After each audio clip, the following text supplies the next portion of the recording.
Ukrayna prezidenti Volodymyr Zelenski ölkəsinin Avropa İttifaqı və NATO-ya üzvlük üçün sadələşdirilmiş variantlara razı olmayacağını və tam inteqrasiyada israr edəcəyini bildirib. Bu barədə o, Berlində Almaniya kansleri Friedrich Merzlə brifinqdə danışıb. Avropa İttifaqına üzvlük məsələsinə gəlincə, Almaniya və Friedrich Merzin bizi dəstəkləməsindən məmnunam. Avropada hamı bizim mövqeyimizi bilir. Bizə yüngül Avropa İttifaqı və yüngül NATO lazım deyil, deyə o bildirib. Prezidentin sözlərinə görə, Ukrayna hər iki ittifaqın tam hüquqlu və güclü üzvünə çevrilməlidir. Bu, həm ölkənin özünün, həm də tərəfdaşlarının maraqlarına cavab verir. Düzünü desəm, inanıram ki, həm Avropa, həm də NATO ölkələri Ukraynaya tam güclü tərəfdaş kimi ehtiyac duyurlar. Onların bizim ordumuza ehtiyacı var, güclü ordumuza.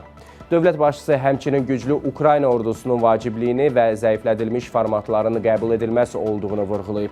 Çünki zəif Ukrayna ordusu heç kimə lazım deyil.